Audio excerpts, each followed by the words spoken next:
Everything is in danger. Everything is being cut. Libraries are just one example of massive damage being wreaked on the whole of what you might call civil society in this country. The library needs to be open, it needs to have properly qualified staff, and it needs to be properly stocked.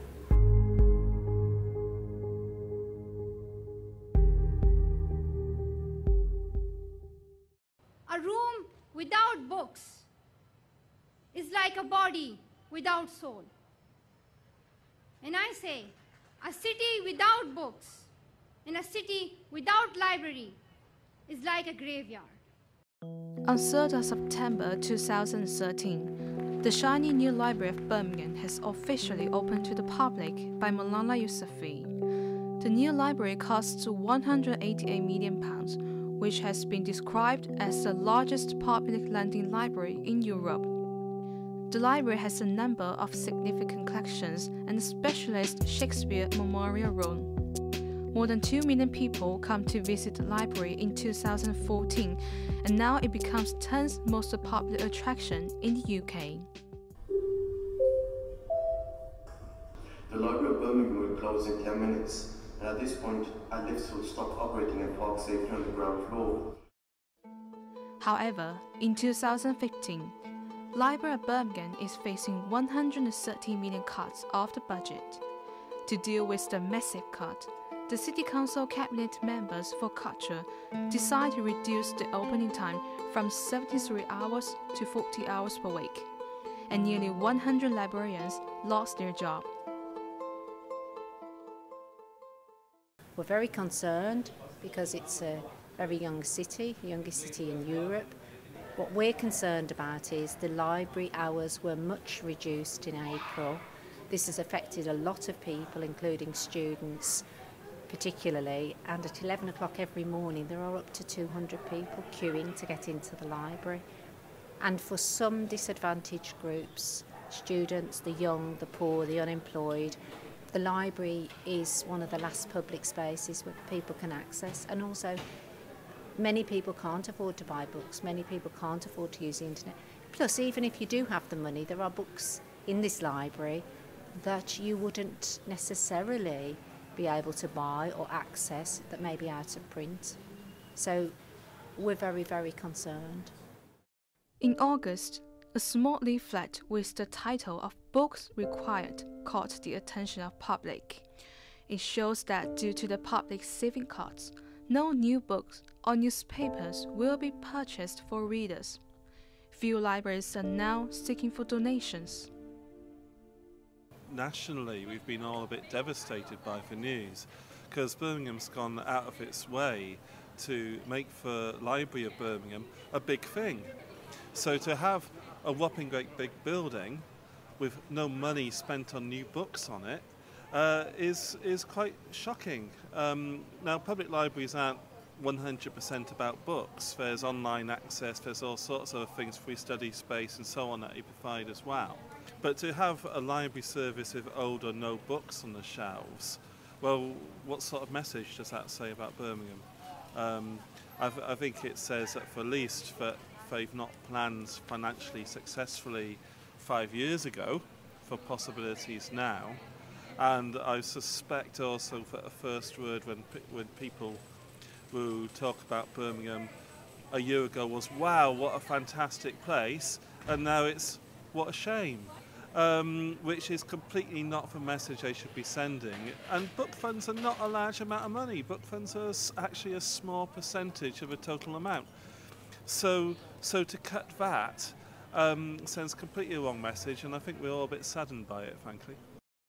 I feel intensely irritated because we've been saying this is a stupid idea for years and years, right when the thing was first planned. I can't even remember when that was.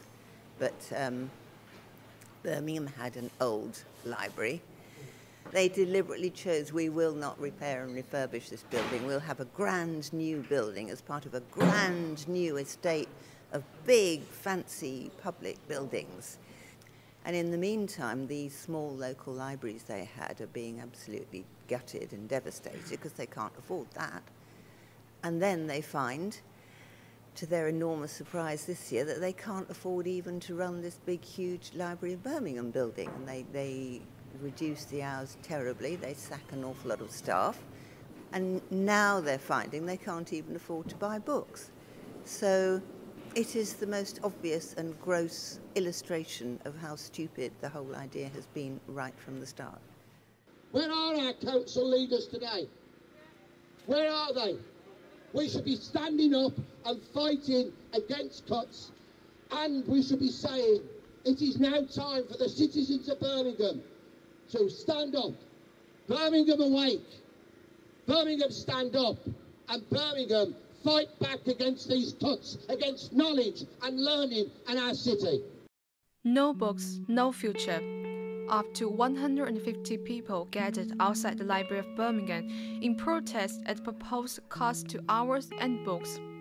The demonstration was organized by the Friends of Library of Birmingham, which was also attended by members of Public Service Union and the National Union of Teachers.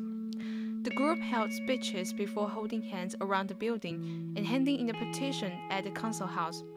Hundreds of people showed their dissatisfaction with the cutting budget of the library through dozens of the protests. I feel very sad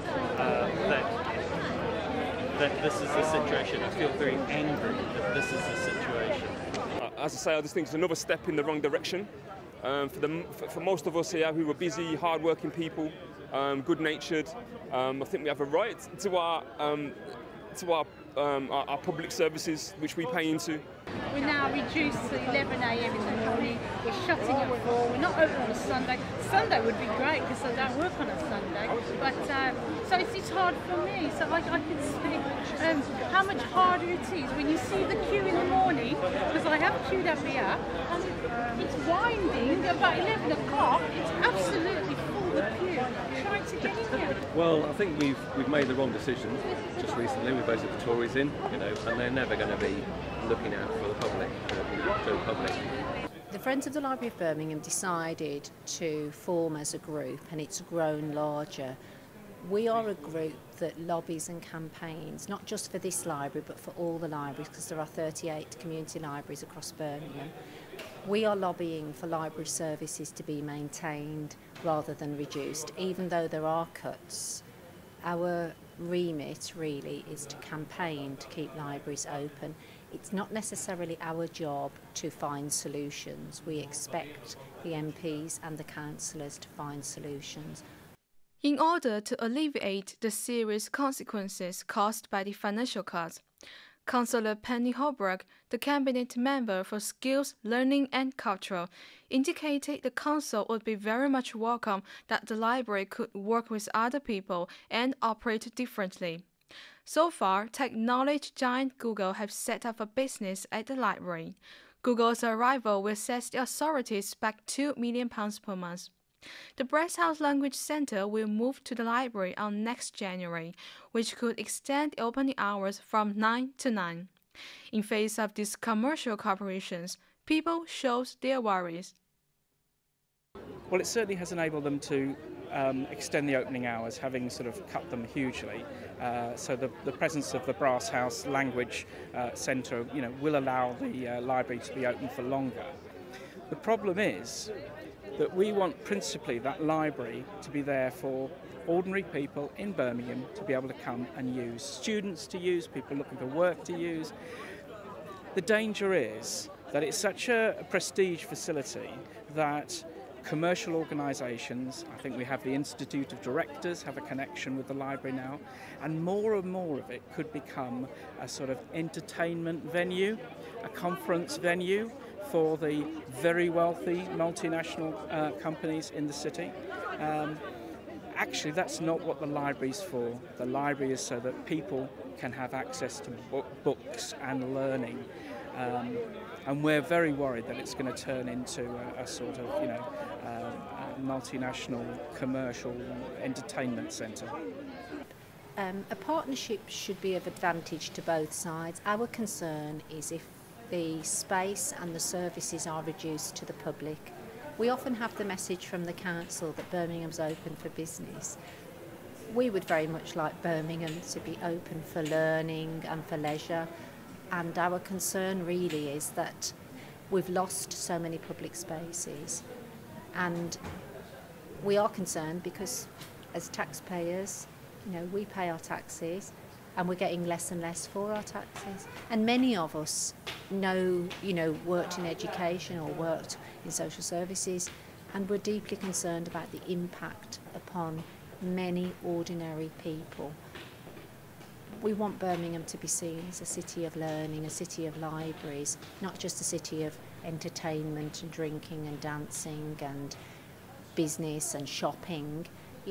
You can only shop if you have money, you can only eat out if you have money, and not everybody does.